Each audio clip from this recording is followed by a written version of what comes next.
What's up? I'm Scotty from the Boardr, where we help run some of skateboarding's most fun events. In this series of videos, we'll be covering how to run a quality event. Got that, did that. In this segment, we'll cover organization of your event. So at this point, you have everything dialed in with your event. You have your facility, your staff, your operations, your equipment, your scoring. You know everything you're gonna work on, right? So next up, you're gonna organize this event. You're gonna organize your event and get everything dialed in. So there's two main things that you're gonna do, first of all. One, you're gonna set the date, and two, you're gonna create the schedule. With setting the date, a couple things to consider. One, don't overlap any other events. We say don't overlap events in your area, but don't overlap events at all. If you're doing a top AM contest and there's another one on the other side of the country, try to not do that on the same date.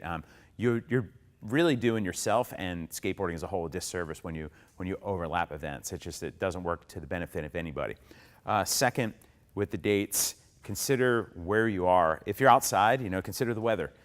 Is it too rainy that time of year? Is it too hot, too cold? What time does the sun set? Take all those things into consideration when you're planning the date and the time of the year you're doing your event. Next up is creating your schedule. One of the main things to think about is your format. Runs or jams is or a combination of both. It's kind of the first thing to think about. Who are you trying to accommodate? What kind of contests are you having? Top AM contest, all ages contest. What is it that you're a top pro contest? What is it you're trying to do? So to dive in a little bit to the runs versus jams, let me give you a little breakdown on how it could kind of work out with timing. So let's say, for example, you are doing runs and you have 12 skaters in this particular division.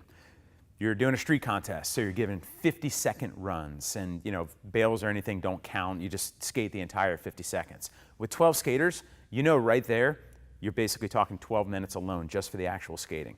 And then in between each run, you're gonna have, a minute maybe, 30 seconds to a minute to get the scores in and drop the next skater. So that 12 minutes right there, I would just say that's 15 in my head. The 12 skaters, 50 seconds each, that's 15 minutes. 1 minute in between each.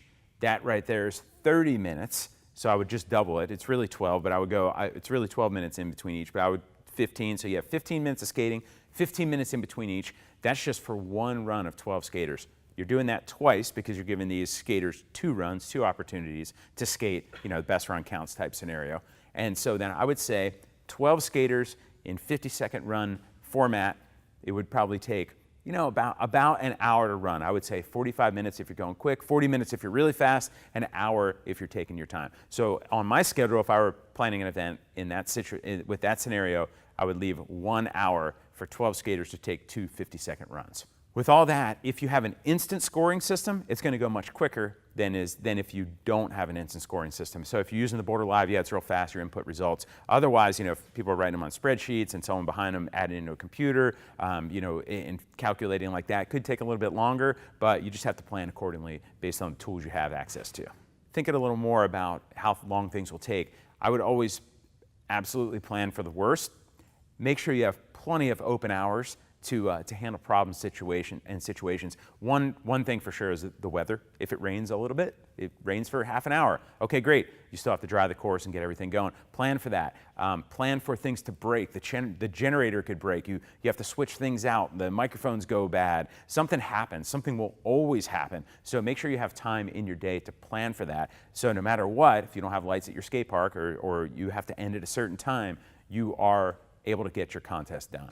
So let's say you do all your calculations and the actual skateboarding portion of your contest is going to take 6 hours. With that in mind, I would start plenty early. If you're like, oh, the sun sets at 6, we can start at 12. There's no way I would do that. So I would start, if I know the sun sets at 6 and it takes 6 hours to run my contest, I would drop the first skater at 10 a.m. That means that we would get there on site pretty much at sunup, 6:30, 7 a.m. to give you several hours to set everything up, get registration going, doing all the branding, set up the sound, get everything going. So 9:59, you're like, okay, we're about to get this first skater in and drop the first skater, get the contest going. So then everything works great, you're done at 4 o'clock. Worst case scenario, you're done at 6 when the sun's setting.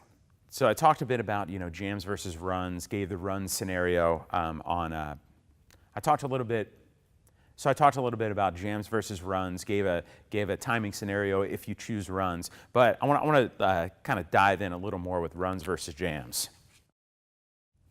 So when you're calculating, of course, there's specific time associated to each type of format.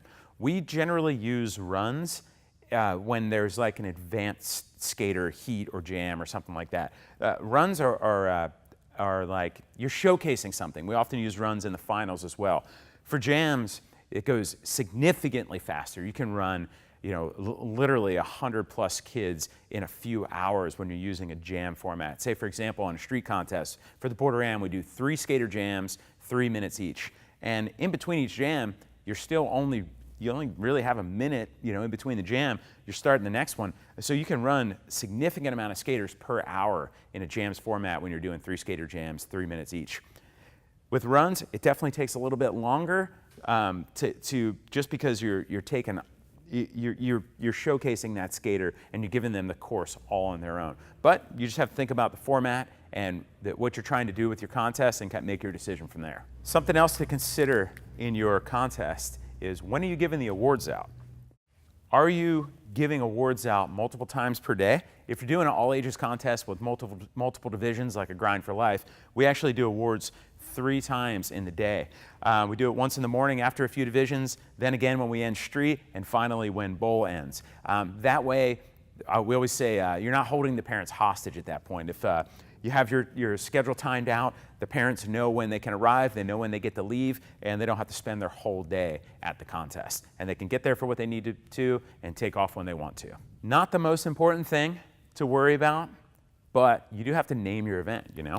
So I would say, title of your event, not the most important thing in the world, but you have to think about it. I always think of it naming a company, and whenever I hear a name of a company, I'm like, I don't know about that.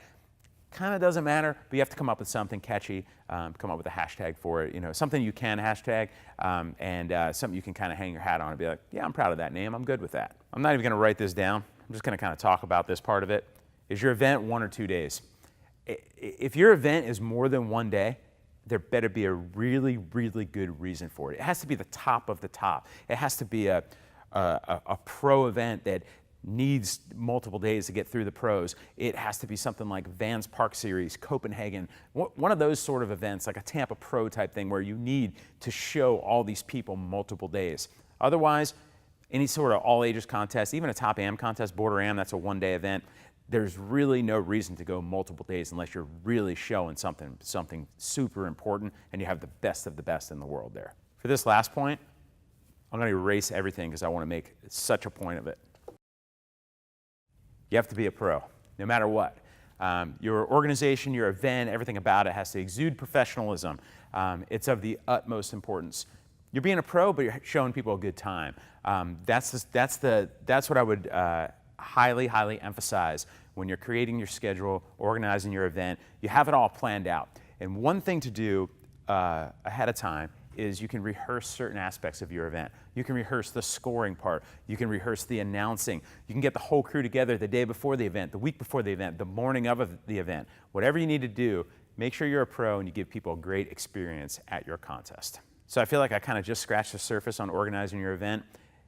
There is probably so much more detail that I forgot, but that'll get you through the basics of it. So if you have any questions, email us, help@theboardr.com.